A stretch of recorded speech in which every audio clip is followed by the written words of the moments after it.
went to jail for seeing fucking police. It was funny to me and Michi because we did the same thing. We looked at each other like, fuck, spin that shit. So we Grudge was got the police lined up on the back of the wall with them Gomer Prowl hats on. Yeah, it was like they were sheriffs or something. And they all like this, holding their billy clubs, right? Right. So after the song, right, we threw the mics and ran off the stage. Lil Luck threw the mic sky high. You are now locked into the Point Makers podcast with the Davis brothers, Darren and Demetrius. Now, let's get into it. Rest in peace, Belski. Yo, what's good in the hood, everybody? This is another episode of your favorite men, yes, the Davis brothers, and the Point Makers podcast. Tonight, we have two very special guests as well as close friends that we consider our family. These two dudes are pioneers in San Francisco Bay Area rap scene. Their songs have gained popularity from coast to coast since the early 90s. Both men started off as solo artists that eventually teamed up to form a super duo whose lyrical and production talents are imitated but unmatched to this very day. We welcome to the podcast Big Mack and King Reegz. What's happening, y'all? Right on, man. Thanks for having me. Oh, man, thank you for coming, man. Thank you for coming. Thank y'all for coming, man. And why don't y'all give them a little background information on yourselves just to get it started? Yeah, shit. To get it started, first off, I'm going to say pioneers. You know what I'm saying? Y'all the pioneers for sure. You know, I definitely came up behind y'all and paid attention and moved forward. But King Reegz, also known as Regal, Frisco, Bayview Hunters Point, 94124. Yes, sir. All day long. Rap, make beats, produce. Been rapping since I was a little baby. So, I mean, forever, always writing. You know, just like to create and all the shit. That's so, right. That's yeah. Right. Big Mack, Hunters Point. Right. Another one. Yeah, another one. Grew up with them. Yeah. They made me claim to be Dallas. He's running around the point playing football against niggas. And yeah, we grew I up had with to you, say man. I was Dallas, but we still whooping on niggas and all that. Older niggas. Yeah, so yeah, I grew up with them. Mm-hmm. I was their DJ before I started rapping. Yeah. Sure was. Went to high school together. We went to high school together. Yeah, we was in San Lincoln. Meechie wore leather sweatsuits before anybody. You wasn't really no sweatsuit though, man. You can say it was You had a leather sweatsuit It in was 12th grade. Adidas. Meechie, you had a $300 sweatsuit in the 12th grade. Blood. Okay, I did have Adidas. Well, I had all type of shit though. $300 in the 80s. This nigga had a leather sweatsuit in the 80s. Yeah, anyway, he was fly. Well, I had the leather. What was that shit called? The triple goose. Yeah. I had that too though. I mean, it With the did little cost fur different because he had a waistline and I didn't, but fly as fuck. Yeah, we grew up Still together, to this man. day, though, Friends man. to the Still family. to this day. No, family. Family. Man. I mean, Family. Our grandmothers. I can't Yeah, say we we got friends. grandmas, aunties, mamas, mamas. my daddy. Yeah. You know, they grew up together. That's so family. yeah, That's his what's mama up. is my auntie. Yeah, for sure. His auntie is my auntie. Yeah. That's family. That's what we are, man. You know, and that's what we missing in our community anyway, y'all. Is that sense of family. Yeah, You know what I'm for saying? Yeah. And that's one thing, you know, we was talking about before we start filming, you know, we missing that. And hopefully, you know, podcasts like these, you know, because you two cats, y'all got a following, you know. Yeah, y'all give do. you flowers, you know. Nobody else might not want to give them to you, but I'm not ashamed to do I that. appreciate I'm that, man man. enough to do that. Yeah, that's why Straight we up. want y'all on here right now. I Hey, appreciate it. And mean a lot. you Yeah, guys for sure. have influenced a lot of people, and you know how niggas is. Nigga don't want to say you influenced me, just like what you just did. Yeah. And just said we the pioneers because we older than you. Yeah. Yeah. How many niggas really do that?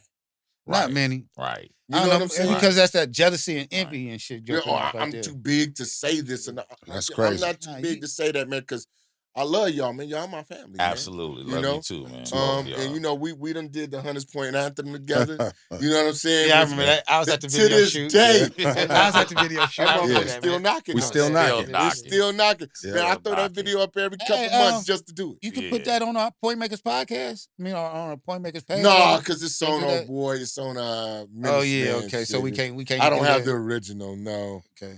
I mean, if I can figure out a way, I meant to say on our page. maybe our engineer can find a way to snatch that off his thing and get I it. didn't. for us. I got it without Yeah. all Oh, you got when it just started into the video. Oh, do you? Somewhere, Okay. yeah. I'll So get we that can't thing. throw no All that. clips of that up on here. Why not? No, We're writers. Yeah, if Yeah. we Y'all get was in 75% it. of the writers are I was here. there. Right. I was at the video Yeah. shoot. Yeah. Speaking of Hunters Point Anthem, though, you know, why don't y'all let everybody know individually what y'all life was like growing up in the neighborhood?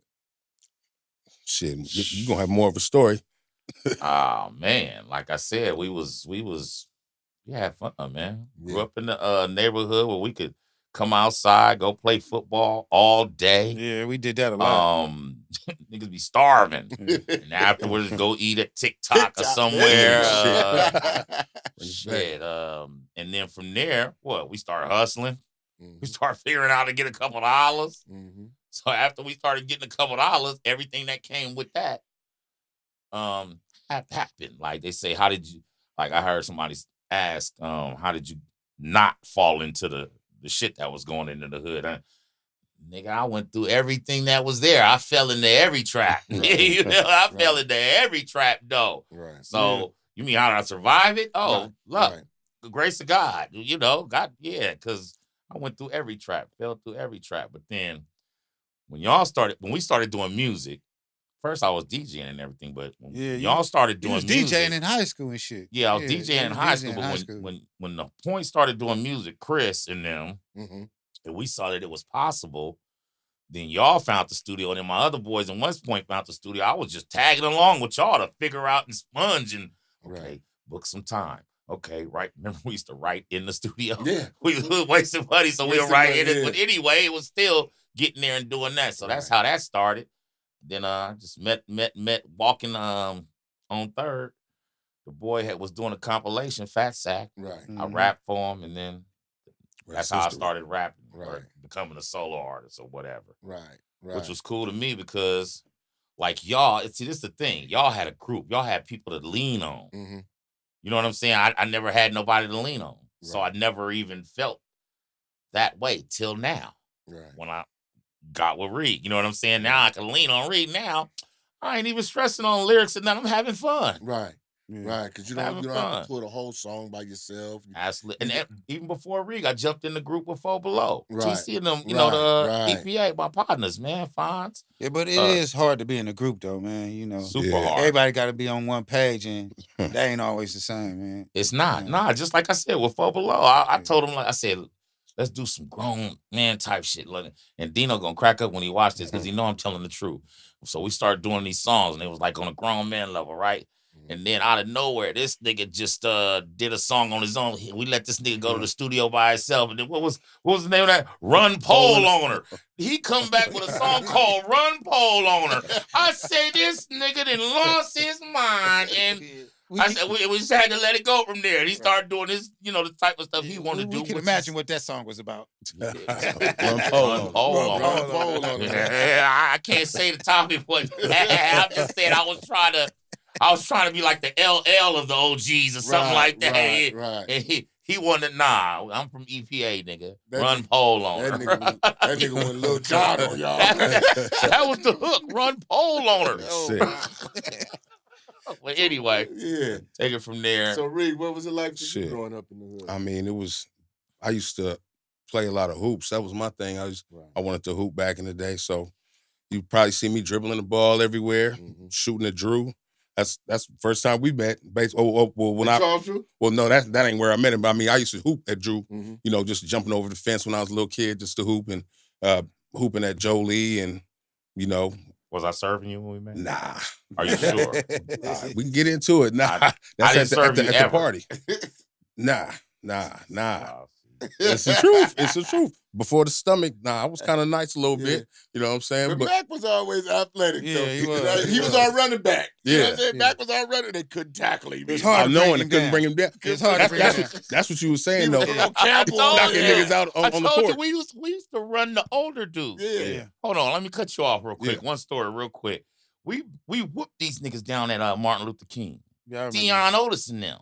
Them niggas say, let's strip all the fat niggas. There's only one fat nigga on our team. Me. Nigga, I'm broke.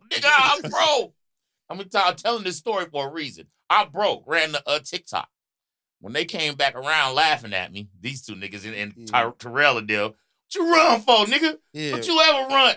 Him. What you ever run from us, nigga, with us? Nigga, we gonna fight together. We gonna, you know what I'm saying? So then I learned in that instance right there, nigga, we gonna fight. We gonna stick together, man. We gonna stick together and we gonna... it's funny now to me because I ran. I looked around like, nigga, I'm the only fat nigga. I'm about to get stripped out here. Then now Dan Rose, he said he don't remember that story, but yeah, it's a real story. It's very real story. I was there. We had a fight the next day at school. As the Cowboys. Yeah. Me and him had a fight the next day at school. Because of that, I was still mad. Oh, man. Chasing my cousin like that, nigga, what's wrong with you? He always had Pelton. So, Pelton. So, I went to school flexing. This nigga was like in the 6th or 7th grade. I was in the 8th grade. We was in 6th grade. We was little niggas. So you was at St. Michael's then? Yeah. Sure was. I'm at the cashiers on TikTok. Nigga talking about give me a hot dog. Burger. Some of them donuts with roaches on them and shit. I was gone. It was mind over matter. I turned the car all on them. With that said, still didn't beat me in no hoops though. You know what I'm saying? So, so what's some of the situations, growing up in the teens? Now we moving up to the teens where, the shit you was talking about when the shit started. What are some of the situations that, shaped your identity, your way of thinking, and way of moving because of the shift in, let's say, like, shitty politics or whatever during the crack era? Because that's when that shit started. I was a baby, I'm born in 1980. So, my pops was wiggling outside a little bit. Mm-hmm. So, I think for me, what really molded me was just, I was just with my moms, and he was always around, but we wasn't tight like that. But just seeing that he still handled his business as a man, still handled his responsibilities, my uncles and stuff stepping up all the time, so I could see how a man move, even though it was just me and my moms. Right. And that's the type of stuff, and just seeing people in the community move like that as well, that kind of molded me, and kept me out of trouble, even though I was seeing everything and here and there, but that definitely kept me on pace. Right. And niggas encouraging me and shit to do different things. Yeah, that's important. It is. That's why I guess, and I love to see it, man. Now that you got them grandbabies, you see how I felt. I do see it now, man. I used to... Man, ain't that some shit? We are... It's an unconditional love like no other, man. That shit. Because what? Now you understand how your grandparents felt about you. Yeah. Now I see. Because we better as grandparents than we were as parents. Absolutely. Because we got the practicing. Absolutely. As parents, we was on the fly. Yeah. Young, 19, 20-something years old. Young. Yeah, I mean, our lives didn't have, we didn't get to be adults really without kids. No. Yeah. No, we didn't. But now, after raising these kids, right, we even better grandparents. I see y'all say, look at me, he know just how I felt now. Man. It's always a shining moment, you grinning, and drop them babies off and go on about your business. Give them here. Give them here. Give them here. Give them here. They you got know what I'm saying? The same amount of stuff they got at their mama house, they got at my house. Right. That's lovely. So that's right. What situation? Well, we know, but tell the listeners, what situations in the hood, shaped your maturity. What come to mind? It's crazy because I mentioned it on another podcast, but the night Roshan and Chief Charlie got killed, me and Tita Lee was on McKinnon. Mm-hmm. We hear all the shots and all that go down. We run down there. Y'all down there with us, but y'all was way up the hill. Yeah, but everybody heard that shit that night, man. That's what I'm saying. That's the way we converged. Yeah. The way the whole hill converged off of just hearing shots. And then what went down was, for me, my mama had moved to Park Merced. So I got the part-time be a thug. I got to hang out in the point when I was with my dad and then go run shit over there. Right. You know what I'm saying? Over in Park Merced. Meech, though, used to be over there with me. We used to have fun over there. You leave Lincoln and go straight to Park Merced. It was it was nothing to fear over there for us. So we had real big fun. You know what I'm saying? But over here, that was way too rough for Park awakening, Merced. the way that rude awakening, and their lives is over, and ours was still there that whole night. I'll never forget it. And that just taught me. I learned I was in the way that night. Like, you know what I'm saying? And if I wanted to do what I wanted to do, which was still get some money, I got to figure out a way how I would do it or whatever. Because it never crossed my mind. Oh, let me just not be around this no more. Yeah. I'm like, nah, I'm gonna get some money, but I'm just gonna try to be on the under with it, and but that shaped my life right there. That was a I couldn't say nothing, but I remember you and y'all was so man. Yeah, that was a dramatic moment. But that wasn't the first time y'all seen nothing like that. Right. Nah, that was the first time I seen something like that. I can't lie, that wasn't my first time seeing that. But it was like, that one hit home, people, though. Yeah, that one hit hard. People who wasn't involved in the shit that we had going on. And at that time, me and little bro was feeling like that coulda, probably even shoulda been us because of the way we was moving. Thank God, we still here. God. Don't get me wrong. Yeah. But Cheap and Roshan, neither one of them was involved in that time. Cheap just was a nigga, he hustled and got money. Yeah. Had a couple of nice cars and, shit had like that. Had that nice Cougar. Right. When you had the black one. Yeah, exactly. He had the green one. Yeah, he had the green one. He had the green one. Dub had the black one. They both had Zeniths and Vogues on it. It wasn't looking like twins, but it was same car but different colors. He wasn't supposed to get that, so that changed a lot of people in our age group attitude towards shit in the first place because everybody knew Cheap wasn't one of the bangers. That made you realize that anybody could get it though at any given moment. So keep your antennas up. No, this ain't no game, man. Keep your antennas up. It wasn't meant for him to happen like that. So if it can happen to him, then it can happen to any one of us at any given moment. Right. Yeah, that was sobering, man. And a lot of shit that happened after that, which we ain't gonna even touch on, because shit, certain things we can't we can't even discuss. But now we ain't gonna talk about that too much. Go ahead with the next question. Okay, so is it any older people that gave y'all game tutelage that y'all might have looked up to back in the day? Shit, I mean, just kind of going back to it, like I was saying, like just kind of from the outside in, because I was really just me. I'm the only child too. You know what I'm saying? And most of my family in New Orleans. For real? Yeah. It's Mardi Gras time right now, bro. My people been calling me, bugging me. Man, it's Mardi Gras right now. See, I ain't never even been to Mardi Gras. For real? Crazy, huh? But I haven't either. I've been to Bayou Classic, never mind. I've been to Mardi Gras before. Yeah, you might like it though. I need to get out there. Yeah, your people down there. Yeah, that's a lot of my folks. Have you got some New Orleans head? I have not. What you say, bro? This nigga crazy. Nigga, did he get some New Orleans head?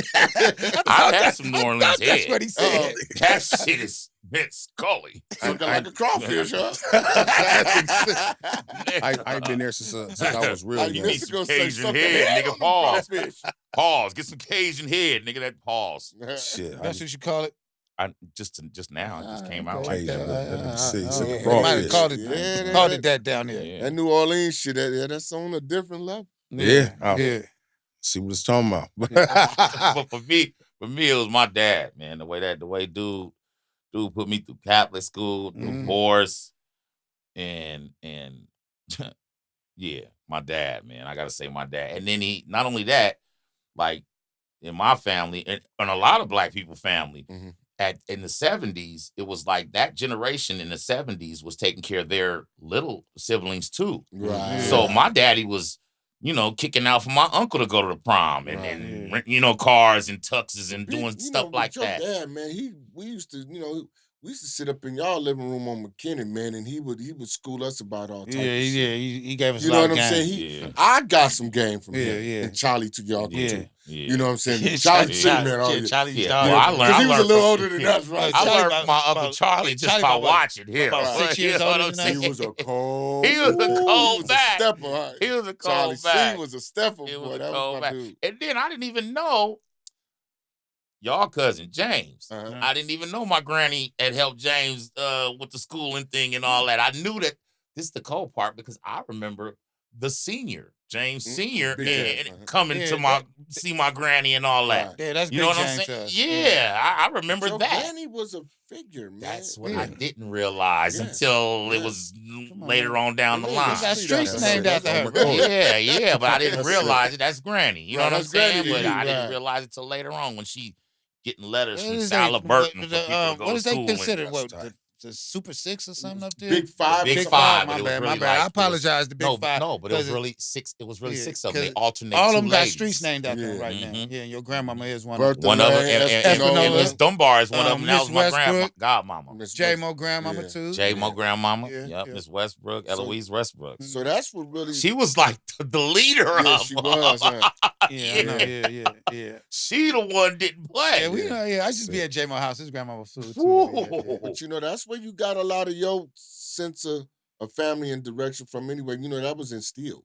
You know what I'm saying? Yeah. See, but that's what we was just speaking on. That's what we missing right now, man. Right. That family unity, that pecking order, where you respect your elders and shit like that. They don't respect their elders no more, man. At all. Well, they don't respect the men no more. Right. Yeah. They don't respect the men no more. We can look that like we crazy. Why is that, y'all?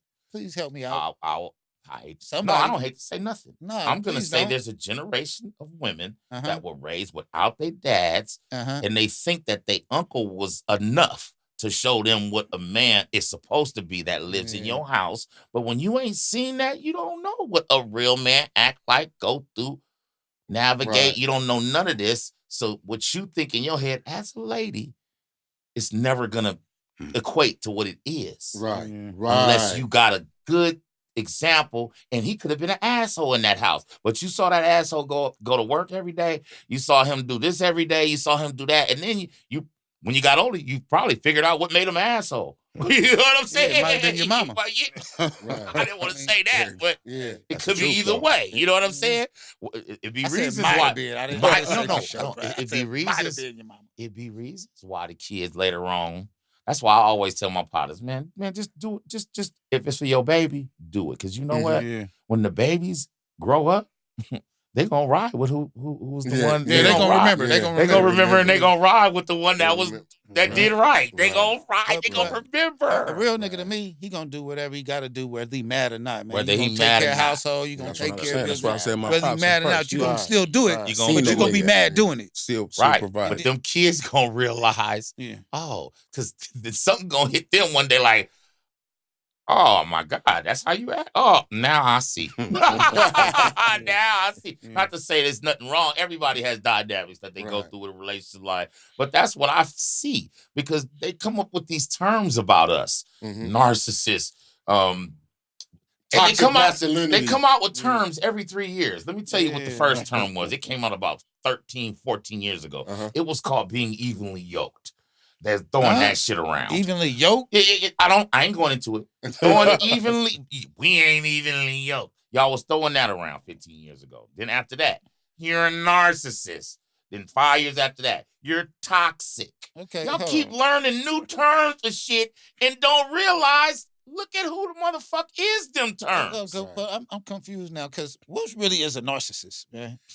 Because I mean, I heard that statement so much that the point of view is coming from you, and it only matters. Because I thought a narcissist was like somebody who would make somebody do something, and they would do the same thing, but they would be mad at them for doing something. Well, like say you go out and take a picture. That too, but they're justified in doing it though. Okay, like because like I'm stressing, right? I'm stressing. Okay, I'm stressing. I'm stressing, man. My house dirty right now. I'm stressing. Go over to your house. Damn, your shit dirty. You a dirty motherfucker.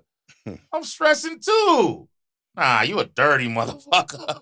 Oh, it don't work for me like it worked for you.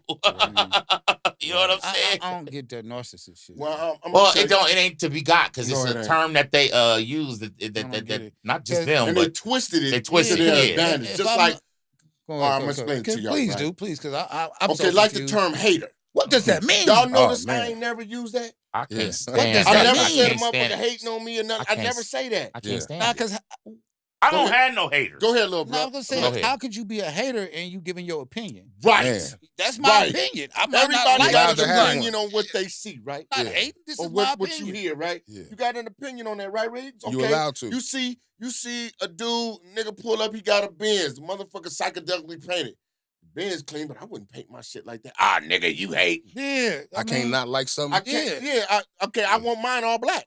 But then they take the degree of hating and make it bigger. Right. So now that I have my own opinion and I just choose not to buy what you're selling because I just don't like it. It's not floating my boat. Right. I'm hating. No, it ain't floating my boat.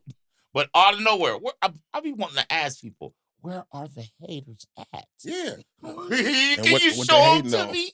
But this is my theory on hating. And then we're going to get back to the narcissist shit. Yeah, please do. My thing on hating is this. Hating is fucking action. Nigga, you buy a car I can't buy it. I'll burn your shit up or something like that. That's hate. I shoot your shit up. That's hate. Okay. I know record execs. Y'all trying to get a deal, and I know record execs, and I sought you up. Fuck Mack. Fuck Reegz. Them niggas ain't gonna woo. That's hating. That's hating. My opinion, if I like something you doing or not, is not hating. That's my fucking opinion, because you got an opinion about what I'm doing. Right. Now, how you tie that into narcissism, they twisted that, Meech. Narcissism to them is a black man who's confident. We're not supposed to be confident. Yeah. We're not supposed to be confident. I agree with you on that. We're supposed to be subservient and think that a vagina is the golden well. That's what we're supposed to be thinking.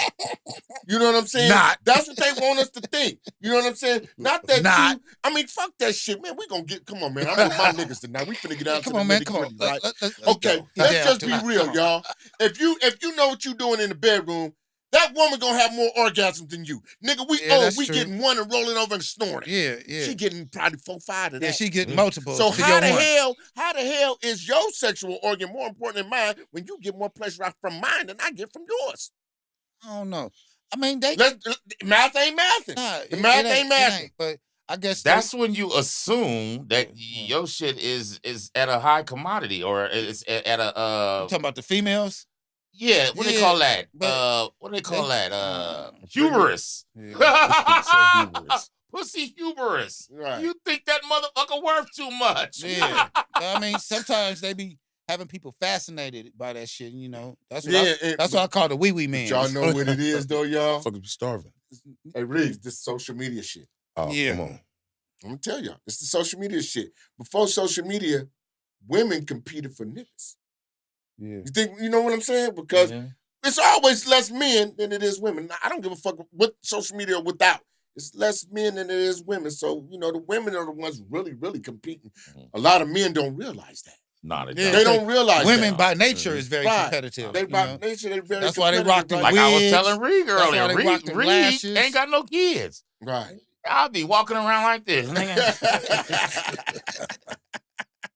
Just like that. Nigga, with my shit, I'll be walking around like this, doing the rock everywhere. Because I know, you ain't got to leave my house. Ain't nobody visiting. I'm telling Reegz this. I'm fucking with my boy, but I'm really living through him. You know what I'm saying? Absolutely. Shit. Like, man, my boy is like a millionaire right now without being a millionaire. Right. Right. Because he's responsible. Right. He pay his bills and ain't got no kids. Oh, girl, man, get out. Yeah, shit, that's valuable. Super valuable. Yeah, that's a rarity right now in our community. Yeah, it is. Yeah, Just like with us, they got to deal with our grandkids, and we got package deals. Yeah. Not just my daughters. Yeah. My daughter They got kids. kids. Yeah. We My got son got a package child. deals. My daughter got 2 kids. So We got I got package 3 deals. grandkids. Right. And that's what I'm saying. A good dude. I mean, we good men. We fathers and grandfathers. Yeah. But I'm saying, like Reed, a good man, single, on his own, handling his motherfucking business with no baggage.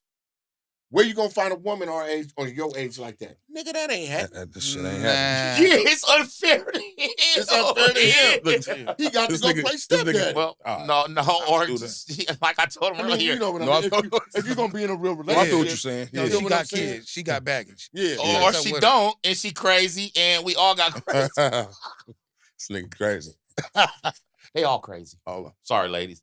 We love them. I love them. What?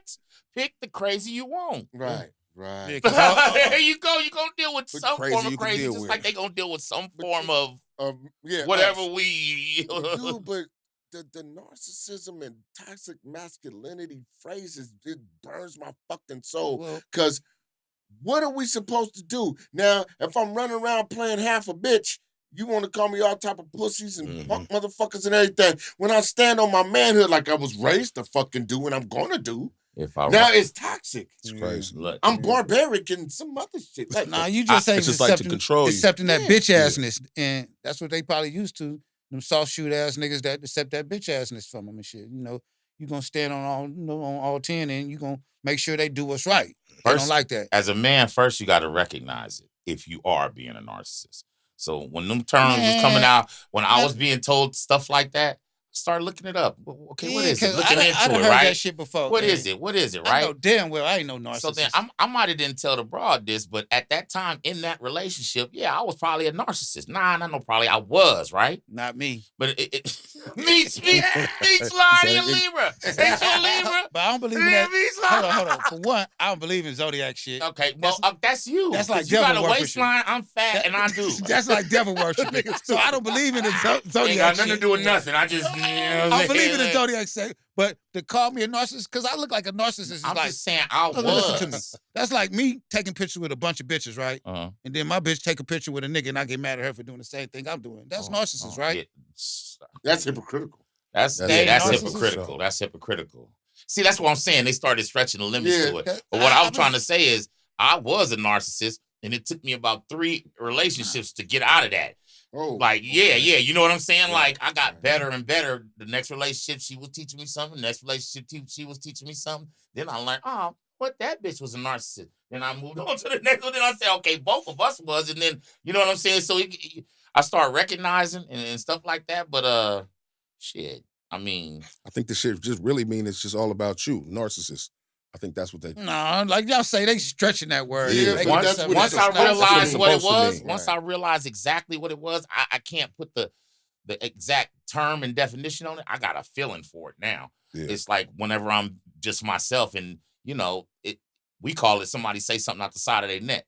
When your woman say something out the side of your neck, like it's certain things you don't say out the side of your neck to a man, right? Especially your man. Yeah, there's some things you don't say to your man. You know what I'm saying? Because what he's doing is breaking down his walls for you. He trusting you, so he giving you a softer version of him, so that he's allowed to harness his real hard version of himself. Well, you know what? And then once you get to coming out the side of your neck, you question, you fucking up his whole balance. What I don't like is how these women call niggas bitches now. Oh, man. That'll never work. Where did that come never from? work. I don't even Where want did to y'all start calling men bitches? That's bitch crazy. ass nigga, bitch. I don't even like to be called nigga. Yeah, I was just about to say that. Unless you real mad, I might let you slide out with niggas. Because I might call you bitch if I'm real mad. I don't even call. If I call you bitch, that's the last argument we have. If she called me nigga, I should be able to call her bitch back, right? Yeah. If she called me nigga, I should be able to call her bitch. Because don't call me no nigga then. Yeah. Right. I won't call you no bitch. I mean the fair is fair, right? It's not my name. Why I say that, y'all? Not my name. I'm going to tell you like this, though, right? They don't say that on my driver's license. Tell me if I'm right or wrong, right? We call each other nigga, right? My nigga. Yeah. They call each other bitch. Yeah, but don't call me that. Don't call me that. Don't call me that. So if you don't want me calling you bitch, don't call me. That's reserved for my niggas, because that's a brother. That's a brotherly term. And don't call me nigga either, because that's what ain't hard. That's what I'm saying. You don't call me that. But you know what though, y'all? These youngsters call these females my nigga. Yeah, they do. They do. Bro. Bro, that shit weird. Bro, that's the same females that's calling them bitches. Yeah. Yeah. Put it like this. If my girl called me that, bro, or something like that, I know she's joking. Because we've already had an understanding about it. We all, you know what I'm saying? If she say, bro, I know it's a joke behind it. You know what I'm saying? Like, but other than that, nah, don't call me nigga. Don't call me bitch. Don't do that. None of that. Because you know what? You're making me feel like Fred Flintstone and them. Yeah, it's like they went down and trying to like chastise you by calling you ain't gonna do it. Remember that cartoon when Fred Flintstone and them was chilling and they got molded as fuck, and them niggas went, nigga, they was talking to each other. Don't Fred Flintstone me. I can't do it. I'm too old for that shit. Right. I told my kids, once I turn 50, I'm going to be one of them niggas. Yeah. Sorry, I made it. Yeah, you did. Yeah, you did. Yeah, we're about the same age. So I don't be one of them niggas. I'm not taking what I don't want to take, and I'm going to treat you the best I can. Speaking of 50, okay, so that was we OGs. Yeah. We're OGs right now. Yeah, but for sure. You know, going back in the day, when was it that y'all realized that, you know, you had an affirmation for music? Shit. From the beginning. I mean, I've been writing forever. Listening to everything. Kumo D, Hammer. That was who I grew up listening to at first. Ice Cube and you know, I just always been writing. Before I knew structure and all that shit.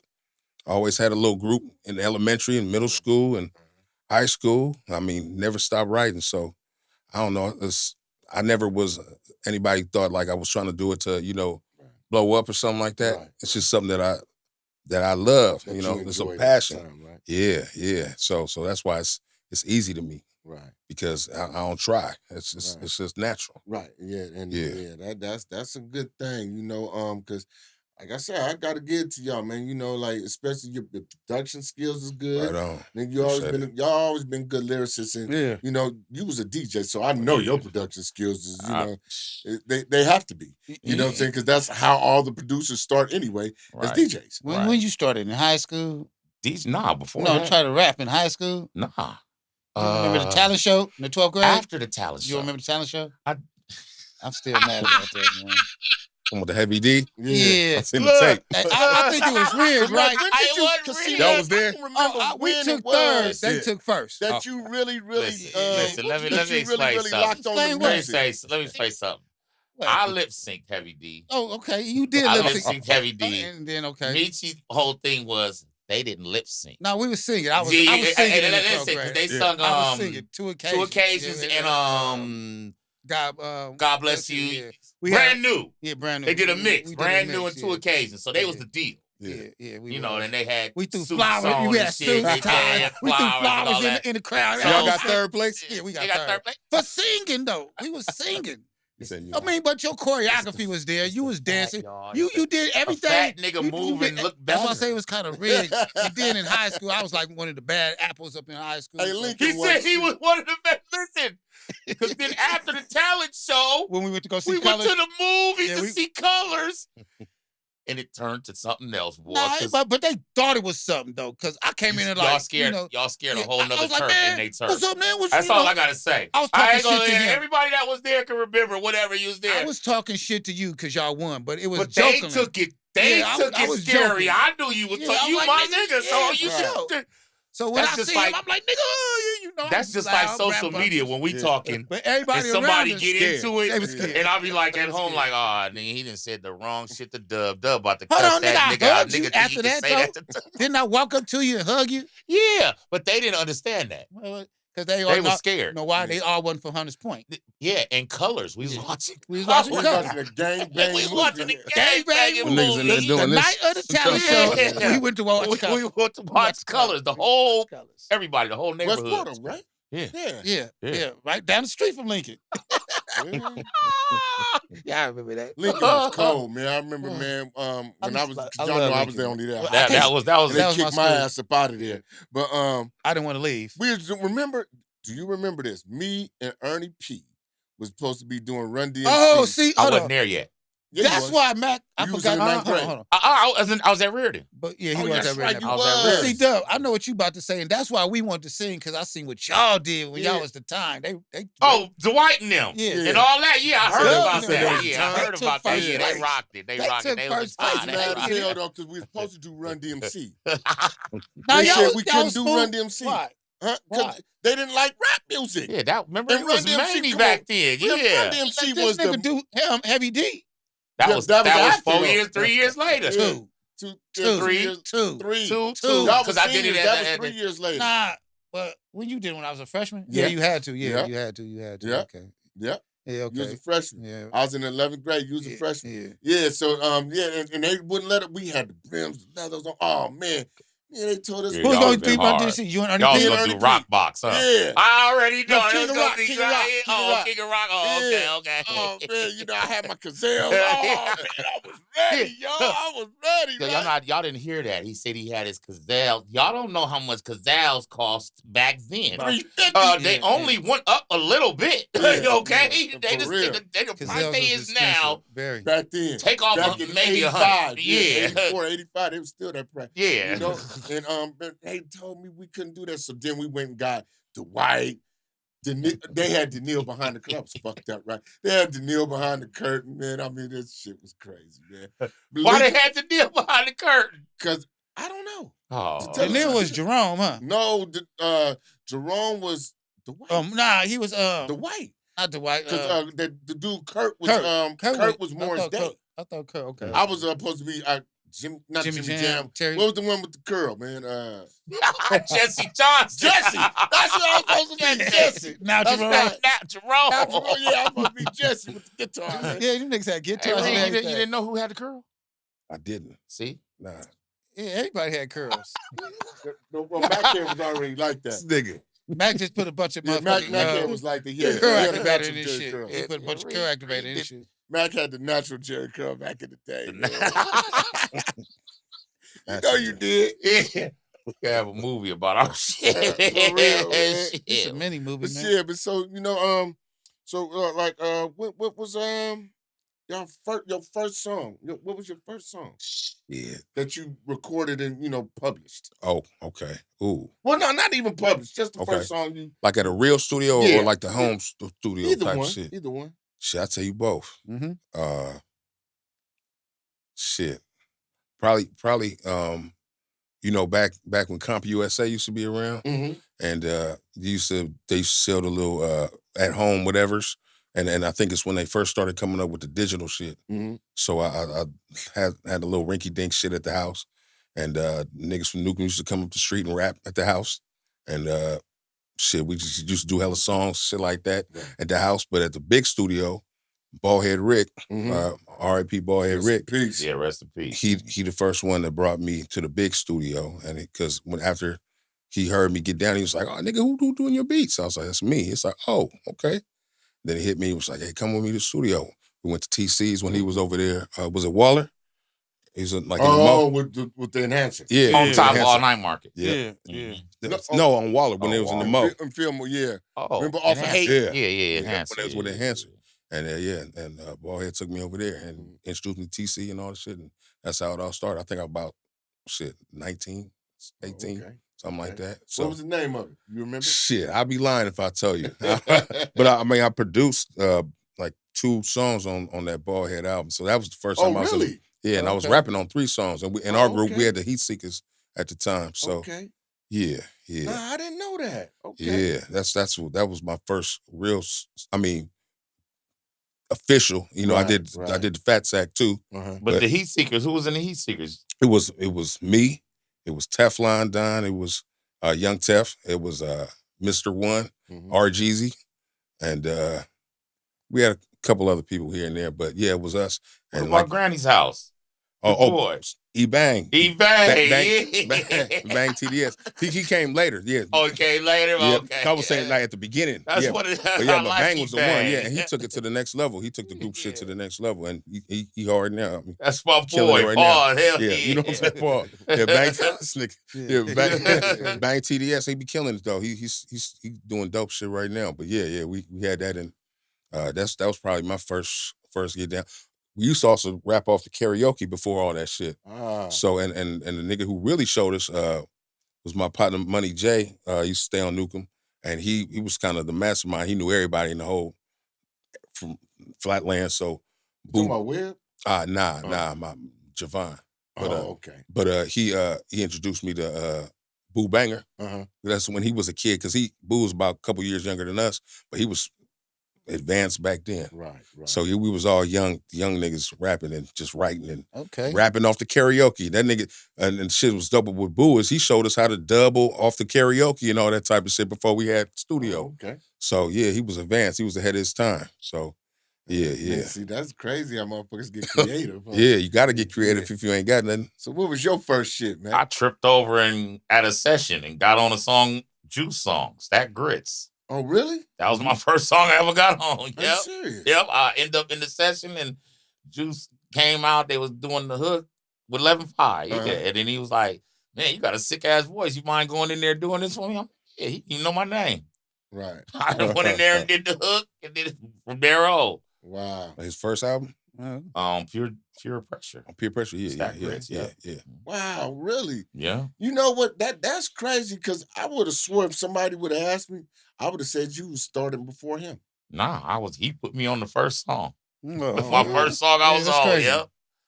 He put me on. So out of all your songs, you got any favorite songs that you ever did? And which ones would you consider most impactful for you? For both of y'all?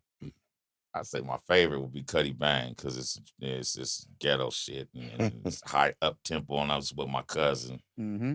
And when we used the strutting music, Trans Europe Express. Yeah, I remember that. Really that was Kraftwerk, right? Yeah, Kraftwerk. So, okay. Most impactful, damn, man.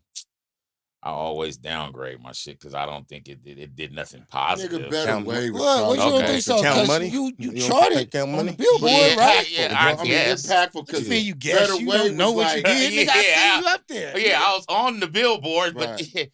what you know why I would say Better Way?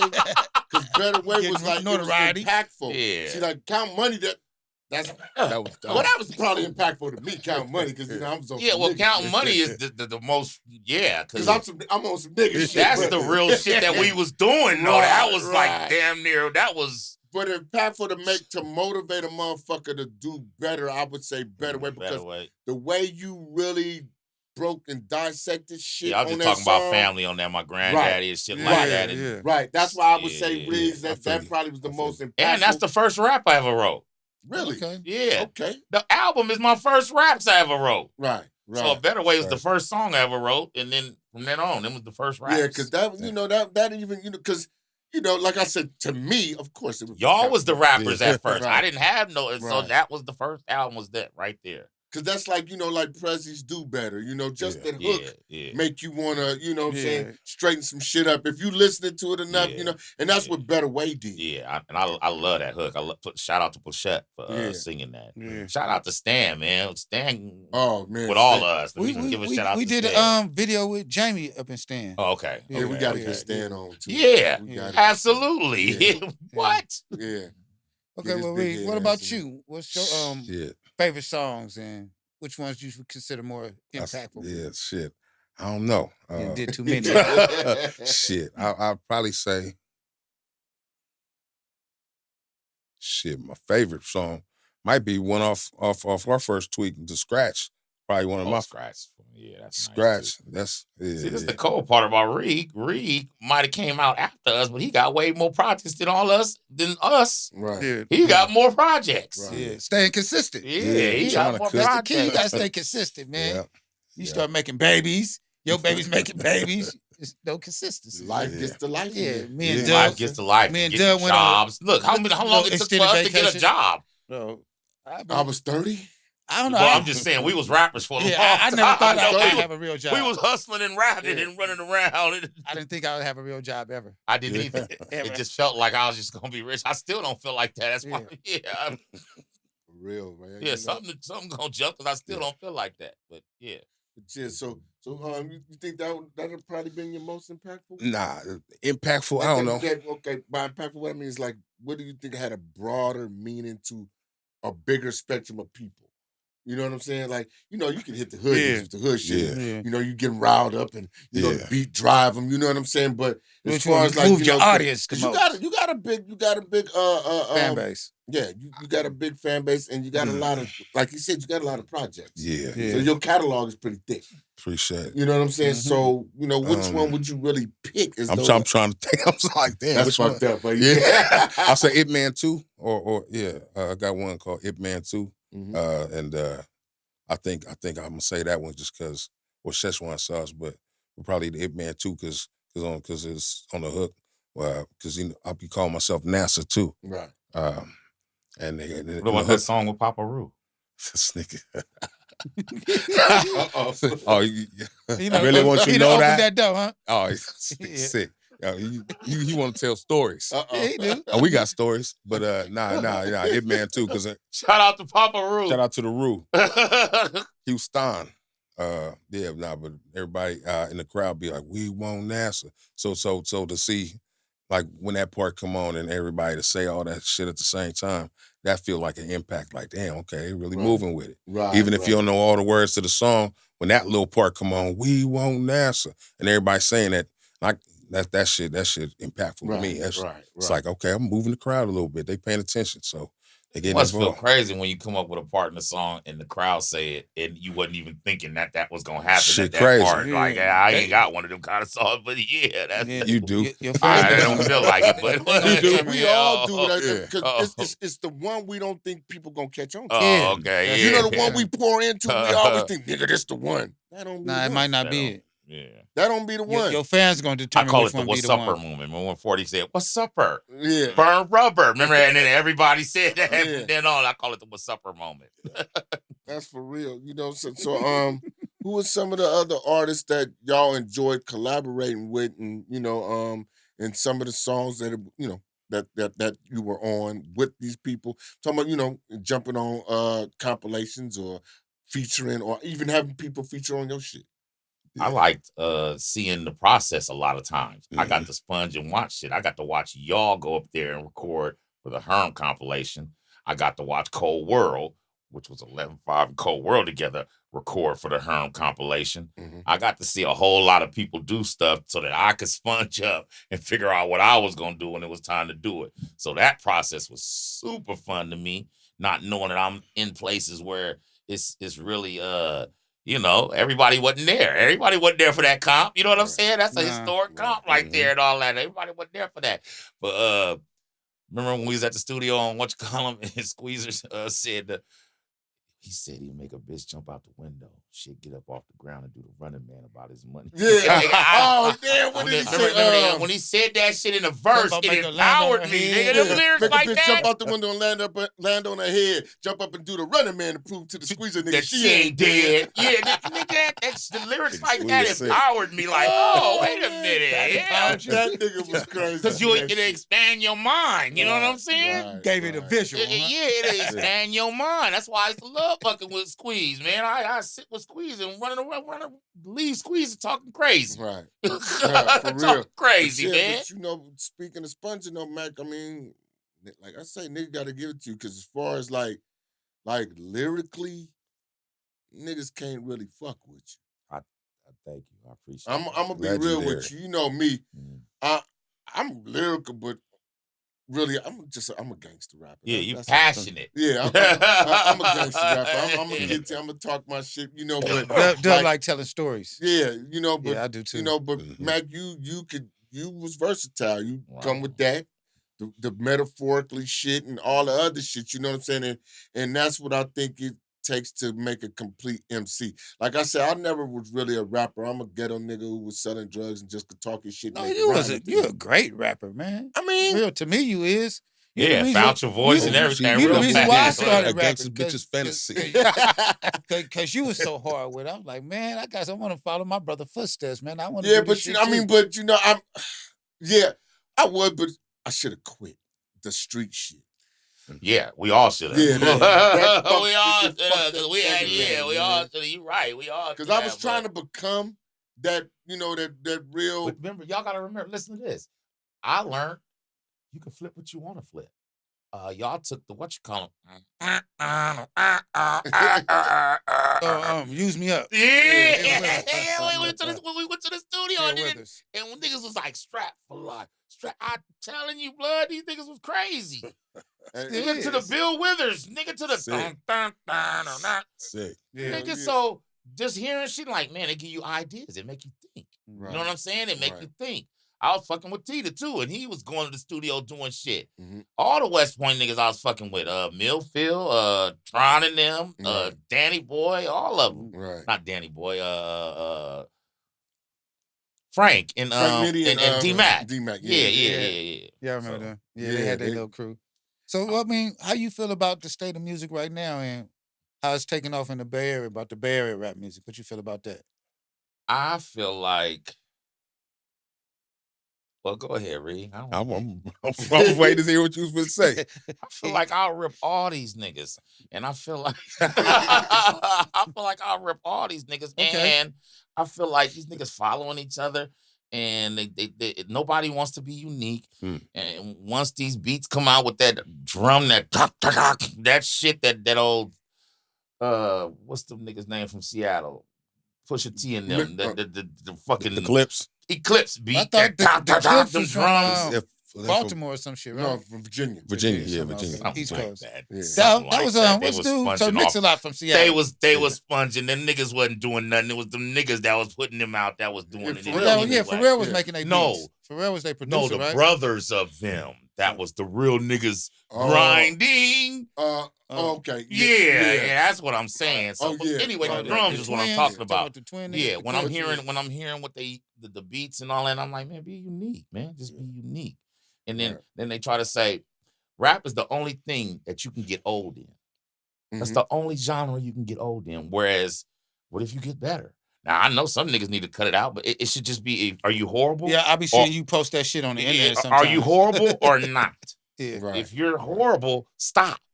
If you're not, keep going. But if you suck donkey dick, stop. Right. And that's all, Because, Reegz, let me ask you a question, though, because you're a little younger than this, right? Yeah. I know you ain't one of them niggas that feel this way, but a lot of niggas your age and younger do. Why do they feel intimidated by older nigga rapping? Why is that so atrocious to a lot of youngsters? Like, this nigga, he's still rapping. Like, I still got shit to talk. You still got shit to talk about. You know, still got stories. New experiences too. Issue? Yeah. Why is that an issue when I can rhyme and you can't rhyme? You don't even want to rhyme. That might be the issue. I think that's what it is. Yeah, that's what I was gonna say. They ain't got no lyrics right now. I mean, that ain't even really rap anymore. Right. And so it ain't the same shit. You punch every other bar. Yeah, we didn't do that. So that means you can't perform the motherfucker live. This is why they say, don't rap over your lyrics. You can rap over your lyrics if you know your vocal tone. Right. That's for a motherfucker that's coming out here anyway. You can have your vocals up under a little bit, lightweight, not too loud. Your ad-libs on there. If you know your vocal tone, it'll sound perfect. Right. But you niggas out here screaming. You punched all your lyrics. So now you have no wind. Right. And because you can't flow that sentence anyway. You couldn't do it no matter what. Anyway, you couldn't get it out once. Now you can do that. I call it the trick. You punch. It's nice to do it when you're using it for a look or a sound specific. Right. But you can't lean on it. Right. We messing up on a line or two. You know, we done punched in, but we ain't punched in the whole verse. No, we never. And did if no you shit do, like that. you better know what you're doing when you perform it live. Right. You better have your split star. Yeah, Busta Rhymes. So what y'all think about the chicks and how they getting down there? Because it seems like these females done took over, man. Jamie, we got Jamie on our album. Jamie was she killed it too. Jamie was spitting on our. She consistent too. She stay dropping shit. It's another one in the city that she could rap too. Lil' Kayla killing it. Yeah. I haven't heard too much of her. My daughter love her, though, but I seen her once perform live, and I liked the energy and how the kids. I liked all that. I was like, whoa, they gravitate to Santa Cruz, man. Yeah, but I liked the movement. My daughter was like, "Who was that, Kayla?" And she came over and spent time with them, all that, and then I was like, "Ooh, she got a real fan base, bro. Yeah, she got a real like a little star. She got a real good really, fan base. Nene. Everybody, Nene. Oh my dog, Nina Ross, man. She don't even want to. Wait. We'll just wait and figure it out. But yeah, my daughter hard. I don't want to say it like that, but she on one of my albums. She probably just don't really have that, you know. She's a mother. Yeah, she a mother. Oh yeah. I'm trying to watch. Look, I'm gonna tell her a secret now. Nah, she only wants to rap when she mad at a nigga. So okay. So all the songs. Get it out, huh? Yeah, she's a get it out rapper. What you talking about on this day? Okay, I might be talking nice to the lady on it. She telling the nigga kiss my ass, nigga. But it's so she's a get it outer writer. But she got she though. Cold though. She cold. She cold. Right. Got a crazy and the style. girl, what's the other girl I be always talking about?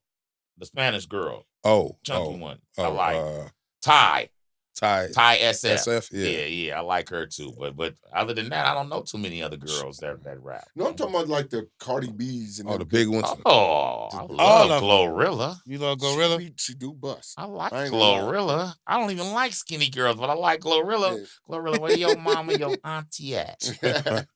They somewhere out there. It's somewhere somewhere out there. That's that. Now you too young for me, but your mama, your auntie. Shoot them the video. One of them gonna film me. Yeah, man. You know, because it's just I don't think us Cardi B, she right now? No, I don't think so. Know. I don't think she didn't right like before. how she looked. Yeah. Mm. And her I like her get down too. Right. I like that too. Yeah, it's like she don't give a fuck. You know what I'm saying? Most of them don't give a fuck. Yeah, you know, but most. But it's selling though, so most I of them can't got knock it. dudes writing them lyrics. Yeah, I like Lizzo. It's a lot of dudes writing them lyrics. You know what I'm saying? Yeah, that's what that's about. You know what I'm saying? But shit, you know, shit, that's what it is, man. Because it's got these. Like Lizzo. I like Lizzo. They got a lot of these niggas. She lost a lot of weight too. She lost a lot of. I would have clapped them before she lost it. I'm a heavy lifter. I clapped them things before she lost the weight. I'm a heavy lifter. Hey, she got confidence though. She shit. She come out there and shake all that shit. She don't give a damn. Say all that. Hey, shit. But fuck it. Yeah. Hey, why not? For real, you know. Yeah, I done seen her looking way wild before. Yeah. You know, she was at the Lakers game. I was feeling. Yeah, with her booty out and everything. I was like, damn, and she was big doing that. I don't know. She didn't give two fucks. She didn't She don't give a damn. Yeah. Hey, man. And now she done lost some weight. She about to act a stupid She fool gonna now. be all the way naked all the time. Yeah, for sure. Hell yeah. But you know, I mean, shit. Hey, it is what it is. Shake what your mama gave you. Yeah, you Shake getting what paid. Mama gave you. You know what I mean? But Don't make dollars, don't make sense. But what y'all think could improve? You know what I'm saying? As far as local, you know what I'm saying? Locally, because we still really don't have the amount of mega stars that other regions have. Right. Our region turns into like this eclectic thing where we have these stars that are Larry June. Right. He up there, he doing shit with 2 Chainz and everybody know him and it's like an eclectic thing though. Right. The whole masses aren't, you know what I mean? Right. It's really a taste for him. You know what I'm saying? Right. And he dope as fuck too. Let me get that in there. And shit, as far as I don't know what it could be. It's all about really how your narrative and how you push yourself.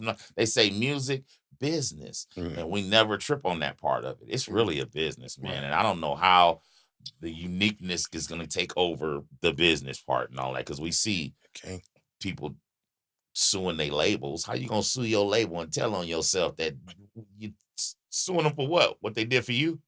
So what you chose to sign? The deal that you chose to sign. Yeah. So but locally, do y'all feel this though? Locally? Y'all feel like if we really supported each other, now I don't mean with a bullshit ass feature just so you can still part of another man's fan base and get a buzz. I mean that because the South really push each other. Yeah, we don't support each other. That's our problem. Really push each other. Shit. We the only region where our main people don't even get fucking rotation. Yeah. Mm-hmm. The South really push each other. We saw that firsthand, and they was all getting money too. Yeah. Everybody was getting money. And we would always talk about it like this is way different than back home. It's crazy or whatever. Right. And not gatekeeping and shit. Yeah.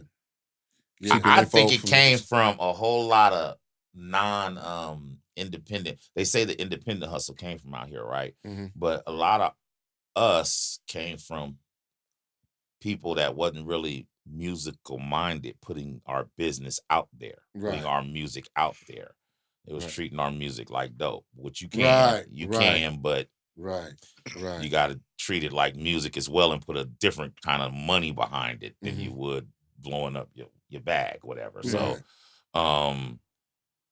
then you get to the point where them motherfuckers were starting to think that they know what good music is, to the point where now I'm sure everybody think they know good music. Everybody all go, I know good music. Shut the fuck up. No, you don't. No, you don't. If you did, we'd have hella people out here. And then, so supporting it starts getting political again, which it shouldn't. Right. Because like at this point, I'm 50. Right. We older now. At this point, I just want somebody else to, what we had, what we did, suck that up, get that, and then let's build it into something real big, or bigger, or a whole team. Yeah.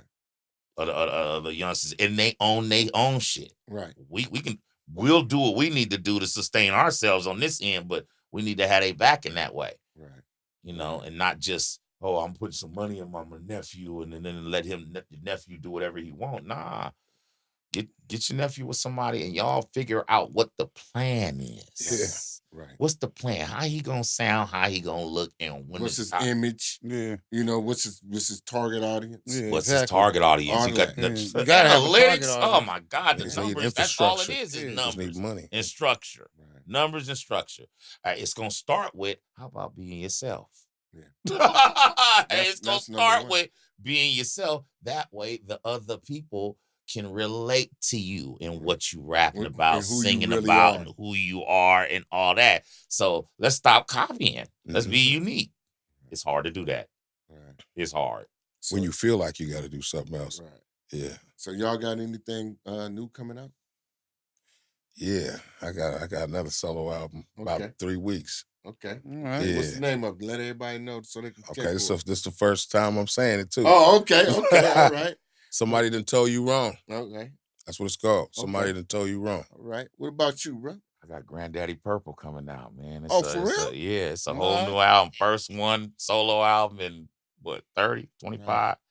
It's called Granddaddy Purple, and yeah, y'all ain't came and got me since y'all had me talk that shit on the water. I love that shit too. That shit hard too. That shit hard, man. We just did that shit off the rip too. Yeah. That shit is crazy. Hard. That shit hard. But yeah, I got Granddaddy Purple coming, and you got any I'm a granddaddy on it. So shit, I'm being who I am right now. Right. That's what it is. I'm not trying to glorify nothing. I'm talking about what's going on right now. You know, frequent flyer mileage, pulling hamstrings, jumping out of horns, stirring oatmeal in your auntie. That's what niggas my age is doing, and that's what I'm talking about. Right. So, and taking care of my kids and all that, and that's what it is. Just some jamming that shit and lyrics. And I'm competitive as hell right now because I feel like I ain't got nothing to lose. I feel like ain't nobody gonna whoop my ass, and if you do, you got to keep doing it. Yeah. So if you whoop my ass, you got to keep doing it. So fuck it. I'm ready to be competitive now in this shit with this rap shit. Not competitive like, oh, I'm the best. I'm the no. I'm trying to entertain. Let's do this so we can entertain who we trying to get to support us. Yeah. Right. Let's just entertain them because, like we said. If we don't entertain them, some people gonna think they hate. Nah, you're not entertaining them. They're not hating on you, bro. Right. You're not entertaining them. Right. That's why I say I ain't got no haters. I'm just not their cup of tea. There you go. They ain't feeling me. I'm not floating their boat. Or I am. So ain't no haters. How I'ma accept everybody on my social media, right? And then go on my social media and say, motherfuckers, hey, who am I talking to? Yeah. I know everybody. Yeah, I'm the one that let you on there. That's what who am I talking to? No. Y'all, that shit drive me fucking nuts. I be like, all my haters and all your haters. Man, when a nigga say that, dude, I envision a nigga laying on his belly with a lollipop in his mouth. Fuck you mean all your haters? I don't like the clout chase, either the haters and the clout chase. Right. The clout chasing. I know. Yeah, the clout chasing. Yeah. I don't like none of that. The clout chasing, because that don't make you look no bigger and all that. You know, people will tell you anything. You know, I got this deal. I got that deal. Check this out. You said you got the deal, not me. So exactly. I don't want no clout chasing. That shit is big now. Yeah, it is. Running around. I said it in my new album. I take selfies with niggas. That's what I don't do. Right. Take hella selfies with niggas. That's what I don't do. I'm gonna take selfies with a bunch of bitches. Yeah, you can. I ain't mad at you and all that. I'm just saying. No, I'm talking about with women. Yeah. I'm gonna smile, cheese my ass off. Yeah, but not with no dudes. Yeah. And if I do with a dude, it's for a specific. It ain't no. I really fuck. Yeah, exactly. That's just all that clout chasing. Because everybody right here, we could sit here and name drop and do all that, and all them names will be motherfuckers up in the stratosphere. Right. But them niggas look at us as up in the stratosphere. Right. So I don't need the clout chase. Bingo. I don't need the clout. Yeah, been famous. That's it. That's why we fuck with each other like that, because that's how we feel about ourselves. That's how we feel about each other too. Right, exactly. You know what I'm saying? Yeah. I'll put my niggas on a pedestal. Right. Mm-hmm. Never down below. Right. And if I feel like I'm already with my niggas and we up or here, what needs to be said don't need to be. Exactly. I don't need to run to everybody's funeral. I had a personal relationship with most of my partners, so if they pass, I had my relationship with them already. Right. We already told each other, nigga, I love you too. Right. I'm not going to the funeral for these niggas to see me. Yeah. Right. Take a bunch of pictures. I'm not doing none of all that. None of that. It hurts me to go to funerals. Right. Yeah. And if you can do it, fine with you, whatever. Right. It hurts me. So and I'm not in the mood to. I'm not in the mood to kiki ha ha. Nothing that. No. I'm mourning. Yeah. If I'm there, I'm mourning, and let me mourn. Yeah. You know, but you know that, like me and little bruh say, you know, because we're about to wrap this up, you know, because we probably a little over, but hey, that's cool. This is enjoyable anyway. But this is super fun. All we did was sit down and start talking. So we always do anyway. But like we say, you know, we didn't even get to tell the story about when me and Reegz was gonna fight J. Prince Jr. Oh shit! What? In Houston, but I just dropped that so we can have a part 2. Okay, well, okay, go ahead and talk about it a little bit. You could, man. We got some time. We got some time. Go ahead and talk about it. These niggas sick. Go ahead, man. Talk about that. All right, so y'all better leave that nigga alone. Yeah, nah, fuck that. We tell y'all can say whatever y'all want to say. Exactly, because it's crazy. It's another instance. It's another instance that taught us something. You also got to talk about what the shits too. You know what we had on and everything, because that may have had a part in. Yeah, it was. We was molded as a motherfucker. So we think we going to pop tags at the mall, right? We go to the mall, buy some gear, put it on Houston? for Houston. We going to a video shoot. Bun B Yin Yang, the director, went to San Francisco State, invited us to the video shoot. I went to State for a little while. Me too, for about semester or two. Yeah, I got like a 0 point something there, but we go there to the video shoot. First of all, Reegz wearing a BMF shirt. It's around the time when 2007. Yeah, or before, right? This 06, 07? Julia wasn't born yet, so this is 07. Okay. 2007, a little bit before that. Yeah. Yeah, he got a BMF shirt on. I got this other shirt on, whatever. We in the strip club. Which Onyx. We in the Club Onyx in the Onyx. morning. Eating chicken, strippers. It's a video shoot. Yeah. We talking to the strip. First of all, the strippers is balling out there. The strippers is balling. We first of all, we own them. They own us because they telling us that we talk proper out there, right? So they own me and Reegz. We chilling with these two little nice ones, whatever. And we see this dude walk across the room, and he walk across the room like Moses. Nigga, the room go like that, split apart for him. Right. And he come over, he got the raffle chain, whatever. And Reegz talking to the girl. I'm talking to this girl, and we right here. This nigga stick his head in between Reegz and the girl, so close to Reegz that I got uncomfortable. And in my head, we about to fuck this nigga up. In my head, I got nervous. I said, we about to fuck this nigga. Why this nigga so close to Reegz? Reegz finished. Well, you didn't say nothing about the 8 foot tall nigga. It was an 8 foot tall nigga, the bodyguard. It was an 8 foot tall bodyguard. It's a lot to the story. It's a lot. It was, but anyway. The BMF trucks was outside too. All kind of crazy shit was happening that day. It was a lot going on. But Cam Cali was there. Yeah, Cam. Yeah. And he the one who let us know who that was. We didn't even know who he was. Because Mack seen the look on my face too, and we looking at each other like, come on, what's going on? What was that, J. Prince Jr.? Yeah, we about to scrape him. We don't even know who he is. But the girl that he talking to was all the body language stopped it. Like the eyes and the body language. The girl was like, something like, you know what I mean? Like, and then when he walked off, she said, "Oh, that's J. Prince Jr." And then I looked at her, I said, Reegz, oh man, we almost got the whole club jumping on us, man. We don't even know who we wouldn't hear, and we was about to have to scrape him up. Because he didn't put his face too close to my nigga face. What for? To talk to the girl, the stripper. He mad. Oh, and so he the got on the BMF shirt. Oh, so you think you one of them? Yeah. Reegz had the braids. Reegz was looking like Killer Tay and them at that point. He had the grill in. It was manny. It was manny. It was manny, man. Just like BMF. Big meat. And we didn't even, I didn't even know who BMF was. That's the funny part. It was just, that's the shit. We didn't realize none of this till later. Like, this nigga got a BMF shirt on. These is real they really think we was BMF at the video shoot. Right. That's why they was flexing and doing all that and what have you. Yeah.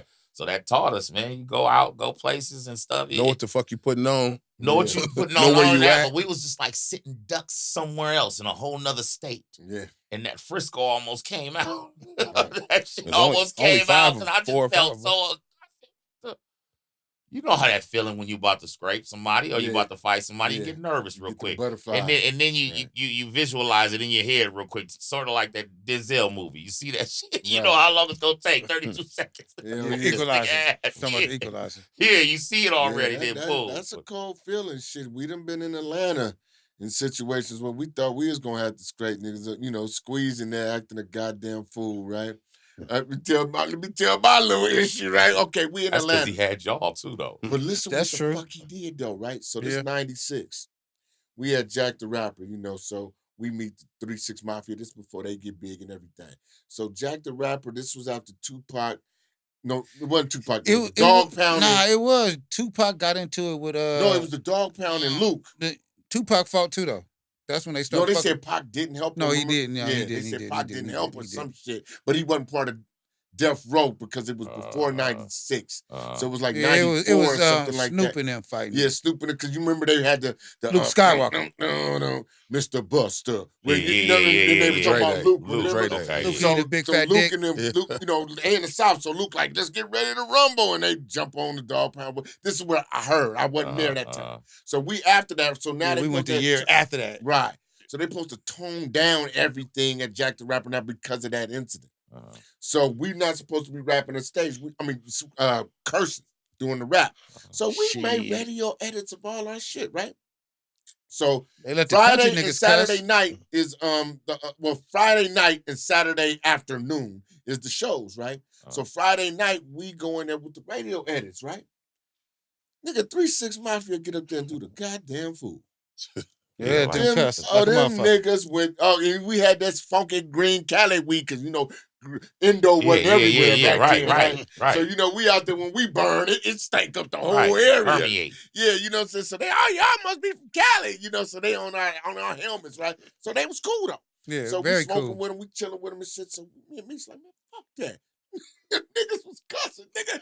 Y'all remember the song we had, Grudge with the Cops? Grudge with the cops, grudge with the cops. So I'm packing the Glock. Keep you rednecks off my ass. So we had a song called, talking about killing cops and shit, right?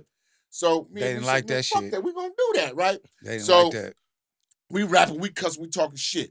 So we get on Grudge because we look at each other, nigga. We really like in WA. That's why the movie, the NWA movie, when they went to jail for seeing fucking police, it was funny to me and Michi because we did the same thing. We looked at each other like, fuck that. Spin that shit. So we Grudge with the police lined up on the back of the wall with them Gomer Powell hats on. Yeah, it was like they were sheriffs or something. And they all like this, holding their billy clubs, right? So we looking like, oh shit, right? So after the song, right, we threw the mics and ran off the stage.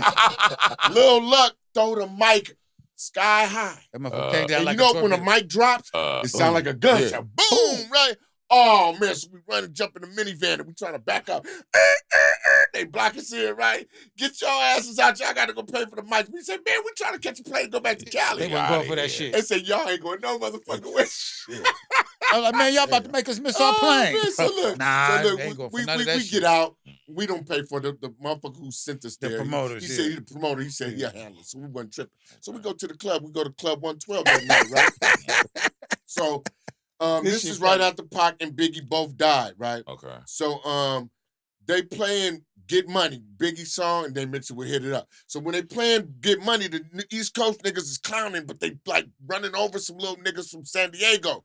So we like, nigga. So you know me, right? I'm with the bullshit right at the time, right? I'm West Coast out, right? So as soon as they threw in, nigga, fucked up. First off, fuck your bitch. Oh no, we get we after the boom, right? Oh, they done played Pac. It's going down, right? So the little San Diego. Hey, what was that? 112? Yeah, 112. Yeah, so the little San Diego niggas run over too. Man, where y'all from? Nigga, we from Hunters Point. We never say we from Frisco, right? Never. I never said that. Right. So Hunters Point, yeah, up in the Bay. Oh, yeah, we heard that. We from Diego. All right, nigga, y'all niggas better stay with us then, niggas. Them niggas they look like they're giving y'all the blues, right? So we clowning, right? So Squeeze.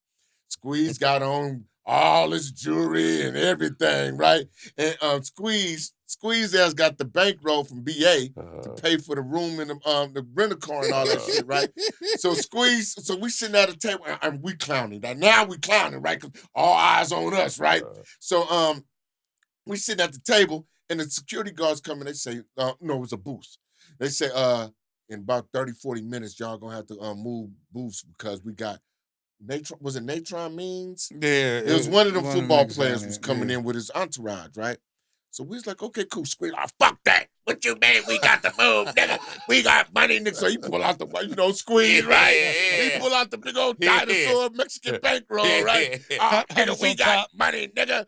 Go get us a table, nigga. It's nothing, nigga. So, hey, check this out. I love Squeeze. No, hold on, Rob. Hold on. Hey, this ain't the good part yet, right? So the security go clear off a table. They go clear off a booth and they come back. Hey, sir, the table's ready. I think the table's like 300, 200. 250, something like that. That wasn't shit. So he said, it's gonna be 250. 250? Oh, hell no, nigga. I was done with. Dude said, what? Nigga. They came back with about 6'8" buff-ass football playing niggas. All these niggas look like what's the nigga used to play for the Niners, nigga with the big neck? The linebacker. Vernon Davis. No, the linebacker. He played for somebody else. What was his name, man? He came to us. Yeah, he got hurt. I know he's talking about with the big ass neck. What's his name? Black as hell. I can't think of After Patrick. No, he played linebacker after Patrick. No, it was before, right? No, he was before? Yeah. I don't know. But anyway, these niggas joke, right? Ain't Patrick Willis? No, it was before. I thought it was after him. Fuck, I can't. It's his name on the tip of my tongue. I can't think of it. But so, me and Meech like, oh man, the littlest nigga is about our height, but the nigga built like Mike Tyson. So we like, oh fuck. So we stand up, right? We sizing niggas up. We about to get fucked up, right? So we like, well, fuck it. We finna go down swinging, right? So nigga said, nah, man, y'all cool, man. Y'all cool, man. Don't even trip, man. Y'all ain't got to flex, man. He said, but that nigga there, man, he got the...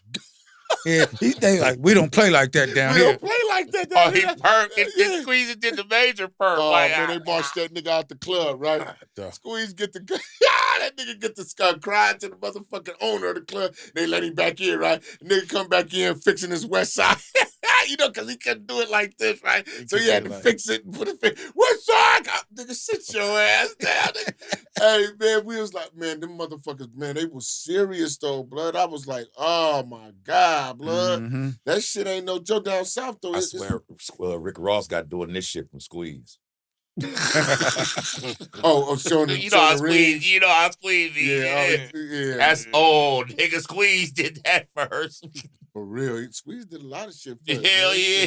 I ain't gonna lie, I got to give to him, He did a lot of shit first, man. But and see that's what we meant, man, by the beginning of the podcast. Those are memories, man. Things like that, that we went through, man. Them is memories that, for sure, can't fade. You know what I'm saying? That's gonna go with us to our graves, man. And things like this, and this is why we, our whole purpose of the podcast.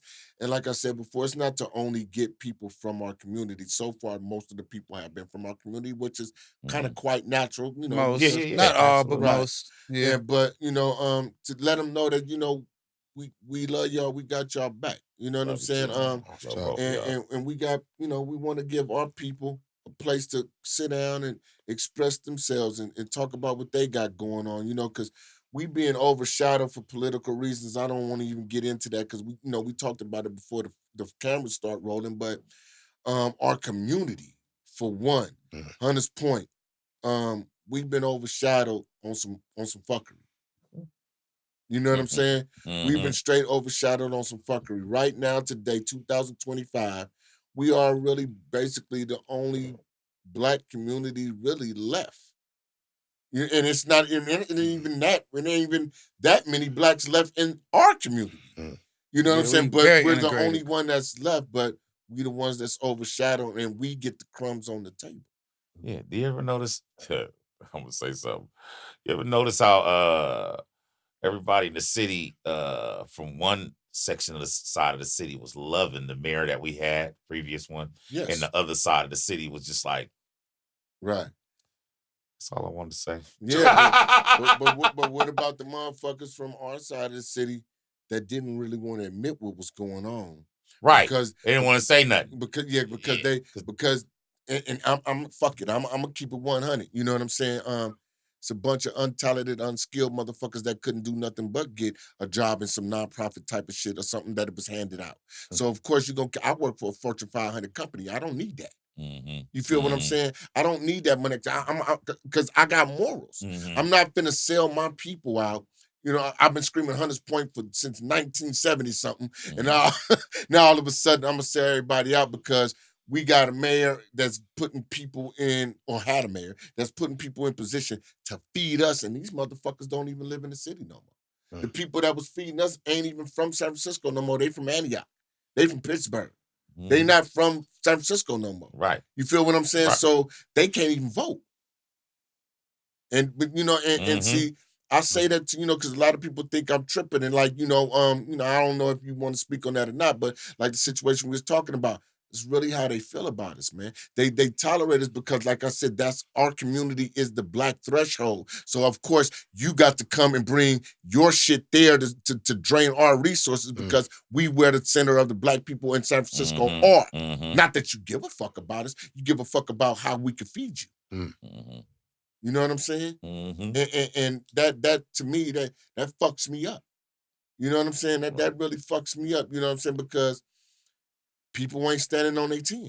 All these niggas talking about standing on business and they solid. I knew we was split. I knew the city was split once the mayor was that person, and I said, city always been split. I see, yeah. But when I seen how that happened, and then you look at Safeway got closed over there. Look at all the Walgreens going down and all that, and I work downtown, right around the corner from City Hall, and then they got the people coming. They selling the pills and the meth down there, but you riding over to Hunters Point and taking away parking from Hunters Point, right, and you sweating Hunters Point over there. Ain't nobody. Y'all know what they sell everywhere, right? Y'all not sweating what's around the corner from City Hall, right? Y'all come fuck with Hunters Point, yeah. I tell the cops every day. I double park. Hey, you handicap, man. Right. Y'all taking parking to me. Y'all taking away ADA. Yeah. What are you doing? Matter of fact, what are you doing over here anyway? Yeah. Ain't nothing happening over here. And it's just sad, man, because like I said, a lot of the niggas that we thought was solid growing up, even some of them older than us that we may have looked up to, y'all. Oh, I see. What kind of example is that? I mean, they can't give us an example. We grown ass men. Yeah. But what kind of example is they giving the youngsters? They won't even claim. And to say I'm from Hunters Point don't mean I'm gang banging. Nah. If I'm this means you're pro our neighborhood. That's all. Because you're just pro where we're from, our neighborhood. And ain't nothing wrong with that. What's wrong with that? Yeah, but to a lot of motherfuckers from our neighborhood, they don't want to be from Hunters Point. What's wrong with that? But they want to sell drugs in Hunters Point, but or work for the nonprofit and then collect that check and then run around and but they from Frisco. I mean, and don't get me wrong, like I said, and then they want to get them block parties and fund themselves and get themselves paid to do what for the block party, and then you have block parties with artists that don't look like us in the block party. Right. Like Juneteenth. How is Juneteenth gonna be on Gilman and another spot in Hunters Point, and you got no artists from Hunters Point up there? Not one. And then to find out that you paid the artists that you got to come there. Yeah. Wow, that really When in all actuality, if you was really on some budget shit, motherfuckers like us and the other entertainers to the point we don't even want no money. We don't even want no money. We just want to get up there and show our talents and entertain our people. Because home never gets to see us no more. Right. That's all. Yeah. But we'll fix it. Because we got a voice now. Right. Yeah, we got a voice back. We'll do it the right way. Yeah. That was some cold shit. And y'all know I wouldn't say taking a beating because me, I already knew it was gonna be backlash on everything I say about that shit, right? But motherfuckers was really on some wood. Oh man, I'm about my family. Nigga, that's a given. Everybody's about their family. We're not talking about you saying fuck your family to stand up. No, you know what? I remember exactly what you're talking about because I was one of them that said it. Then you said something back to me that had me.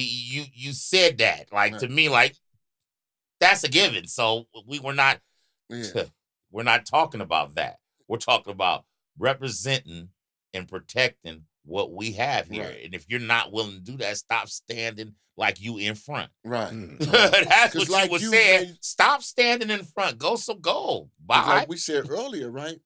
Your grandmother was a pillar of that community, not of Fillmore, not of Lakeview, not of Sunnydale, of Bayview, Hunters Point. She made sure that, they have a street named after your grandmother. Yeah, still to this day. So therefore, that's something you got to stand for. Right. No, you're right. No, I understood what you said after we, you know what I'm saying? Yeah, I get it. Yeah, you know, but I mean, but I wasn't referring to you. I was referring to because I remember specifically though with that subject when you were saying it and you was, I remember it. Yeah. No, I remember it. Because I thought for a minute and then I turned around and was like, okay, so he ain't saying that. He ain't saying crash out. No, hell no. No, you did. You know what I'm saying? Right. Nah, he ain't saying crash out. He's saying, hey, if you gonna stand up in front, stand up in front. They just ain't proud to be from Hunters Point no more. Niggas like us is, but the majority of them ain't. Right. Especially the older niggas my age, they ain't. Right. Yeah. And the way I feel about that, y'all, for real, because none of us, we aren't in our community activism is more private.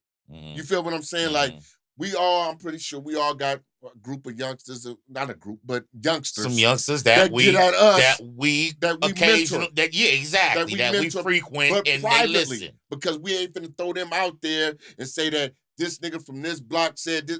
We not doing that. Mm-hmm. Or you can get at me privately. I might meet you at Starbucks. We can sit down and drink a cup of coffee, and I'm gonna tell you what I think, how I crashed out and did some dumb shit at your age, and it got me in this kind of trouble. Mm-hmm. This is it worth it? And I always tell them like this: is your life or your family's life at risk?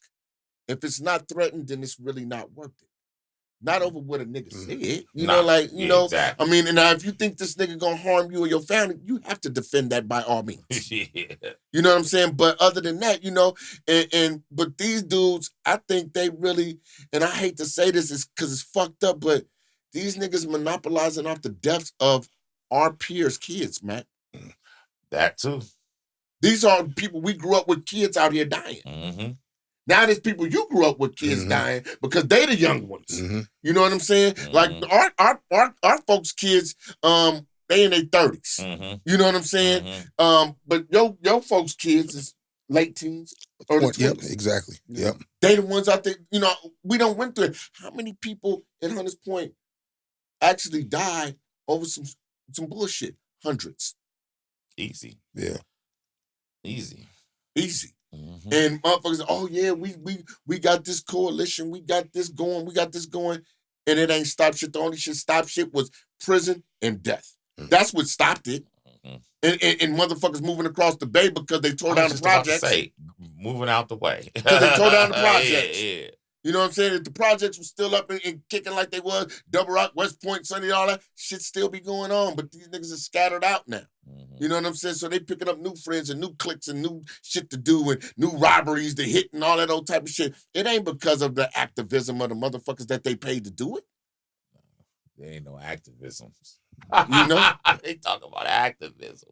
You know? But, I mean, you know, that's what it is, you know? But hopefully, you know, like I said, you know, podcasts like this, especially this episode right now, you know, hopefully y'all listen. You know, listen to what we're saying. Don't listen and take it as though we angry, because we're not angry. We're more disappointed than angry. You know what I'm saying? We disappointed in the actions of the people we grew up with to pass down the lesson, because we wasn't paid to nurture y'all, or we wasn't paid to tutor y'all or mentor y'all. We do it from our heart. Mm-hmm. You know, we ain't getting a check for trying to keep you out of trouble. We want to keep y'all out of trouble because we want to see y'all living. Right. Look, I don't even know what that consists of, a check to keep you out of trouble.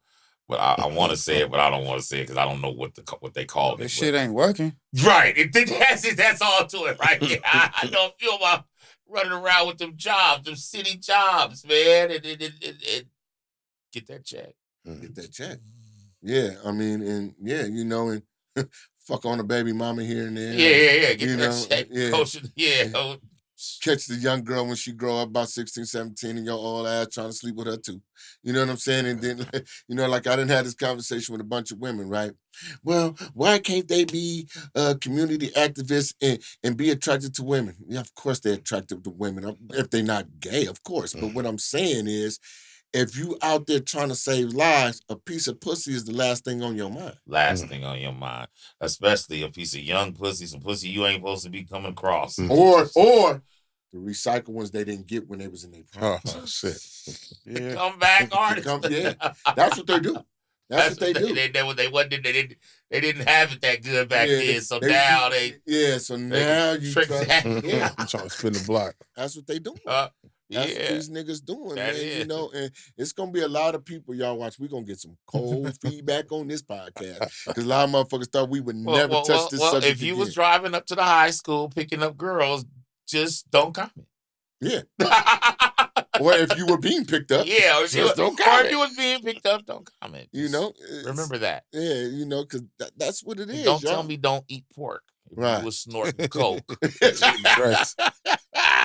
Don't tell me that. Yeah, all the fast that was fucking on the dope fiend niggas when we was kids, right? Yeah. You know what I'm saying? Now you fucked around, your baby daddy was a dope fiend, you didn't know it. Because dope fiends are creative. Niggas on drugs is creative, y'all. Talented. They're talking hungry cat off a fish truck.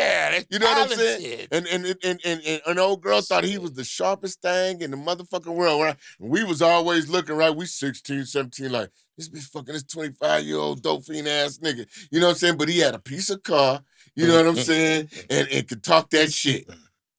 And now look at a lot of them girls. Either they on drugs or they had a rough ass motherfucking life. Probably both. Yep, this motherfucker missing all the way over here. And you know what I'm saying? Fucking with that nigga. First one. It's a trip. It's a trip, man. And those are the ones that'll say, we sitting up here hating. Yeah. Hey, well. We hate and we mad and nothing. I mean, look, man, we all, we grandfathers and some other shit. What the fuck we hating about? This man ain't got a care in the world. I ain't gonna say care in the world, but you know what I'm saying? Your responsibility is you. Yeah. Nigga, you doing great. You know what I'm saying? I mean, he's a nigga. You know what I'm saying? I mean, shit. And even though we got families and grandkids, that's our riches. That is our riches. That's You're our right. wealth. That's our wealth. Right. So sure. We ain't mad at nothing. Apparently, we done hit some bumps in the road. We done bumped our head, did some wrong things, but overall, look, we still standing. Mm-hmm. We still standing. You know what I'm saying? When a lot of motherfuckers are falling. Yeah. And so that's right. Pretty much what I got to say about it, man. Y'all want to wrap it up? Anybody got something to say? Wrap it up. Shit, I appreciate y'all just letting us. I appreciate y'all. Come up here. I want to say rest in peace to my boy Charvel. Bell Ski. Bell Ski, man. Boss hitter. Yeah. Man. That was my dog, man. Yeah. Solid, man. Yeah. So with that being said, y'all, it's another episode, Point Makers Podcast with our family, not our friends, our family. Big Mack, Master Reegz. Oh, hold on, before you cut off, I forgot who told me about this, who said something. I said I was going to be on the podcast with you. He's like, Darren, they'll be wearing polos and eyes odds and shit. I forgot who said that. I said, this nigga on my nigga because he wearing design. I said, nigga, I wear polo too. Nigga, I've been wearing this shit since the 70s. A nigga pointed that out. That, you talking about Darren that wear all the polos and all. What the fuck? Niggas is baity, man. Wow. They are. Hey, baity. Yeah, hey, I just remembered it because I saw that and I was like, I just tripped. Nigga, I've been wearing this since Charles Drew. Yeah, well, that's part of your thing, though. Exactly. The people. The people are saying that about you. People paying attention. At least they know. The people be saying it about you. At least they noticed something. Love it. Love y'all, man. You know what I'm saying? And love y'all, man. And yes, hey, this camera, did you get ring? His stomach, because I let mine was deflated all things. Leave my shit off. My shit is not on camera. He's wearing the coverage sweater right now. This nigga here. I got on the Brian McKnight sweatsuit to show my figure. This nigga sick. Trying to get coverage. I got the camouflage. Yes. Oh, man. You hear that, Aaron? He gonna roast the nigga on the way out. You hear that? Just me and Reegz all the time, though. Man. Hey, you know I doorbell dish this nigga, right? No, hell no. I go to this nigga house at about 2 a.m, nigga, and doorbell dish him and leave the house. Leave, nigga. I might be lit. I'm leaving the bar. I go to this nigga, ding, ding, ding, ding, and at 2 a.m. You niggas crazy, man. Hey, but you know what? That's brotherhood. That's what I told that. That's brotherhood. I'm ding. Yeah, I already know who it is. Y'all both here at the same time, man. It would just not be right, man. I said, no, I got to have both of y'all here. Yeah, love y'all, man. And, thank you guys for coming through, man. And supporting our shit, man. Appreciate it, man. Appreciate y'all, man. This podcast is hard, bro. On everything, I subscribe right away, and I'll be checking for it every time something new come on. Cause y'all killing it. Y'all killing it. Y'all killing it. Text message. Getting better and better. Hit the notification bell, please, and like and subscribe. Like, subscribe, share, y'all. All the shit. Yeah, we love the support, man. We know we got the viewers and everything, man. Smash that like button. Yeah. Smash them comments. And subscribe, man. Pass that shit on. Share it too. There you go. Yeah. There you go. So, this is another one, the Davis Brothers, with Big Mack, King Nasser Reegz here, man. And we out, man. Another one like the other one. Love y'all. Peace.